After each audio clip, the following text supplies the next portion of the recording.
What do you usually drink? I drink everything. I drink a lot of champagne in the morning. I'm a whiskey snob and a beer connoisseur, or the other way around. I don't know. So, the reason we're standing here at the bottle of champagne at 9:30 in the morning goes back to the very origins of hot air ballooning, which incidentally is also the very origins of manned flight. Who's gonna catch it? Wow! Nobody gets a free flight now. There was a free flight for catching that. Well, I caught Oh my God, you No, have no, bonus. no. We all saw You know, it. for a blind guy, and I did the best I could. So, hot air ballooning started in the year 1783 in a small town of Annonay, France. There's a couple of brothers, the Montgolfier brothers. The Montgolfier brothers worked for their father in a paper and textile plant. And just like any young boys, the Montgolfier brothers had chores. And one of their chores, just like any young boys, is taking out the trash. So every Friday, the Montgolfier brothers have to fill up the garbage cans, wheel them down to the curb. Garbage truck come around, pick the trash up, just like we have today. A lot of people say, well, that's bullshit. There wasn't curbside garbage pickup in 1783. And you're absolutely correct. There wasn't. Did I get one glass too few? Yes, sir. You, here. No, Oh, no. no, I was waiting for him to finish his duties. No, we have more. Thank you. This isn't the last bottle. So, the Montgolfier brothers didn't have curbside garbage pickup, but also in 1783, not only was there not curbside garbage pickup, but there also wasn't the EPA. So since the EPA wasn't around, they just took the trash out in the fields and burnt it. It was a pretty easy way to get rid of it. So they became captivated one day by some of these large pieces of fabric catching on the smoke and drifting way up in the air. And then one of them, Joseph, said to his brother Atienne, maybe we harness the power of the smoke, we capture the smoke and we can use it to lift us up in the air, we take flight with the birds. Since the dawn of time, man has always dreamt of taking flight with the birds, and Montgolfier brothers were no different. They also had the same dream. Man has always tried to emulate the bird, always tried to make wings, and it always failed. Montgolfier brothers thought they were onto something special here. We're going to need one more glass and another bottle. No. Don't do that on my kind. Are you sure? Yeah, I got it wrong. Thank you. Well, you might as well have it. Is this your driveway? No. No, we're next door. Oh, this is your husband. This is my husband, Oh, all right. Mark. Hi, Mark. Hi guys, how are you? Hi, good. Hi, honey. I'll see you in a little while. Cheers, congrats. This party. So So what happened then? I'm trying to remember where I was in the story. They said they... Yes. So they end up in a cafe in Paris and they're drinking their coffee and having their pastries one morning and they're watching all the pretty girls walk by, which is one of their favorite pastimes. And now, does anybody know their fashion history real well? 1783, what were some of the staples of fashion?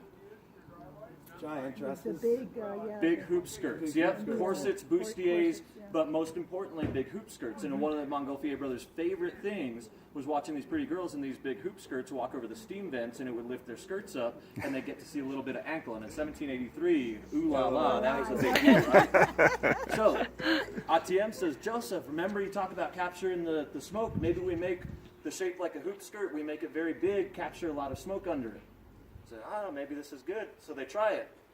They get this big hoop skirt made. They get this fire going and they put it over the top of it, and sure enough, this smoke goes under it and it goes up in the air, but there's nothing to keep it oriented that way, so it flipped upside down, the smoke came out, and it crashed back to the ground. They thought, this is no good, it worked pretty good, but we need to keep it from flipping upside down. So they had it large at the top to hold the smoke in, they tapered it down small at the bottom and put a weight to keep it oriented properly.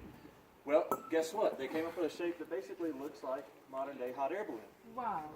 That's awesome. So they get these small-scale tests going. It's working pretty good. Now they need to make one much, much bigger so that they can actually lift a person in it. So they go to Dad, and they explain to Dad what they've been working on. And they said, Dad, we need a whole bunch of fabric. We need to make this thing, and it's going to lift us up in the air for the first time in the history of mankind. We're going to take flight with the birds. And Dad said, yeah, right, boys. That's going to cost way too much, not a chance. Because that's what any responsible dad says, right?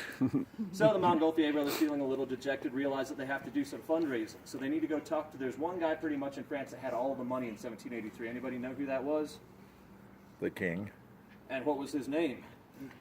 That was Louis the 16th. Good, all right. all right. I knew it was a Louis, King but Louis the 16th. Now, who was he married to? Oh, Marie Antoinette. Antoinette. Yes, Marie Yes, Antoinette. that's right. And Very also good. He got it and had first. Versailles Commission. So the guy had a lot of money, and the Montgolfier brothers knew that. They also knew that he was very extravagant and very egotistical, and they figured they could exploit this. So they go present their idea to him, and they said, King Louis, we want you to fund this project to put the first person in the history of mankind in flight with the birds, and we want your name associated with it for all eternity of mankind. Well, King Louis bought it, and it worked pretty well because here we are a few hundred years later still talking about him. So it worked pretty good for him. Well, he did have one condition on funding this project, though. He said if it failed, he was cutting their heads off. Now, the history books, King Louis XVI was a real nasty tyrant. He helped us out in the Revolutionary War, but other than that, he was most well known for using a guillotine and killing a lot of people. Now, about 12 years after the very first hot air balloon flight, it caught up with him, and he was actually guillotined to death. But he said that he was going to fund their project. So they go get all this paper manufactured. All this was fabric, all this silk, the fine silk. And they get this thing sewn together. And it was a lot of sewing to put this whole thing together. And so King Louis appointed that it be sewn together by prisoners. They employed the labor of prisoners. So they get the prisoners, they make this balloon, they go out, just like we had nice inflation this morning, they inflate their balloon. They get out the inflation fan, fill it up with air just like we did, put the burners on. Wait, no, 1783, they didn't have any of this. They strung it up on poles, flapped it with a little bit of air, got it kind of loose, cooked this fire underneath, and they didn't realize that it was the heat that made it lift. They just realized it was the power of the smoke. So they put everything on this fire to get like as black and sooty a smoke as they possibly could. And one of the primary things, and I don't know if you've ever burnt tires, but they put a lot of Michelin tires on this fire, and a lot of people don't know that that's an actual historical fact. A lot of people say Michelin tires wasn't around in 1783. And you just have to take my word for this. Don't try and fact check it on the internet. So they get this thing filled up with all this smoke. Oh, I missed a part of the story. Who the first person to take flight was going to be. This is a big deal. Montgolfier brothers went to King Louis. They said, we want this to be somebody from your family, somebody of high stature in society, somebody of importance, because this is such a momentous occasion. King Louis said, absolutely not. You're not sending one of my family up to their death. We'll put one of these prisoners in this balloon. If the prisoner dies, who cares?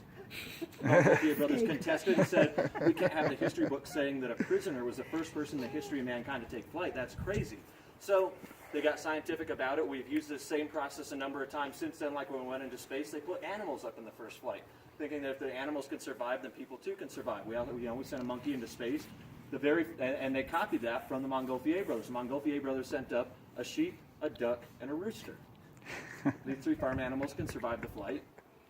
Then they also can survive. So this thing's all filled with this smoke. It's tugging at the ropes. They attach this cage with the animals. They cut the ropes, and this thing pops way up in the air. And unlike here in this valley, it caught a wind and sailed off into the French countryside. So now the Montgolfier brothers become the very first hot air balloon chase crew. And that follows. So just like our chase crew did today, they jumped in their F-350 truck and they drove off into the countryside after this thing. All right, they got on horseback. So they get on horseback, they chase after this thing. Pretty easy to see where it had gone because it's leaving a trail of smoke behind it. Well, it comes down, they finally catch up with it. It come down and landed in a crop field, some peasant farmer's crop field. And they catch up with it and they find the balloon is completely destroyed and all the animals are dead. Now they're a little concerned at this point because what did I say if this thing was a failure? Kids. So it's looking pretty bad for them. So they go and talk to these peasant farmers, see if they can find out some sort of information that'll spare their lives, something they can report back to the king. Well, these peasant farmers tell them this absolutely wild tale of this beast, this demon, this thing that came out of the sky, and it's bellowing smoke and it's breathing fire, and those animals were really pissed off about being on that cage, so it's making a horrible racket. Well, what comes from the sky and breathes fire? A dragon. And what do you do with the dragon? Slay Slay the Slay dragon. it. Exactly. So these poor peasant farmers thinking this is a dragon, some sort of demon and beast come to do them harm, destroy their crops and kill them. They take weapons out and they destroy this thing before they realize that it's a man-made and that these are farm animals. So the Montgolfier brothers figured out and they reported back to King Louis that the balloon survived the flight, survived the landing, the animals survived. What they didn't survive was these people that thought that it was a demon. So King Louis says, all right, we're going to commission having another balloon built. We'll make it more ornate, fancier, bigger. We're going to put a person in it, but we can't have the person be thought to be a demon and killed as well. So the very first hot air balloon flight, piloted by a man by the name of Pilotry de Rosier. Now, his name Pilotry is what we derive the word pilot from. He was the very first person to successfully fly and not die. And to make sure that he wasn't killed for being thought a demon, King Louis mandated they take with a bottle of Royal French champagne with the king's seal on it. That way, when he came into land, they think he's a demon. To present the bottle of champagne as a peace offering, they know that he comes in peace, that he's from nobility, and he means him no harm. In the entire history of hot air ballooning, not a single pilot has ever been killed for being confused a demon at the time of flight. Now, later in bedrooms, that's happened, but so that's why we're standing here with a bottle of champagne. We've maintained that tradition since the very first flight. We always carry a bottle of champagne. We always celebrate with a toast for first flights. Now, since ballooning has kind of grown and it spread all through Europe, and as people started flying these things more, people figured out that these were aircrafts and these were just gentlemen and that they weren't demons, and so they had to give away less and less of their champagne. They got to keep more and more of it to drink themselves. Nobody tried to kill us for being a demon this morning. Thank you very much. So we get to drink the champagne ourselves and also share it with our lovely landowners who let us land here. So that's why we're having the champagne. Now, the Irish got wind that there was this thing going on where people were flying these crazy contraptions first thing in the morning, but much more importantly, they were drinking first thing in the morning, and the Irish said, we have got to be a part of this. So the Irish got involved in it chiefly for the drinking, and shortly thereafter, they came up with a prayer, because the Irish have a prayer for like everything in life. So the balloonist prayer goes like this: the winds have welcomed you with softness. The sun has blessed you with its warm hands. You have flown so high and so well that God has joined you in laughter and set you gently back into the loving arms of Mother Earth. Cheers to a beautiful flight. Cheers. Yeah. Cheers. Congratulations. Cheers. What an amazing story. Thank you so First much flight, for Mother. sharing.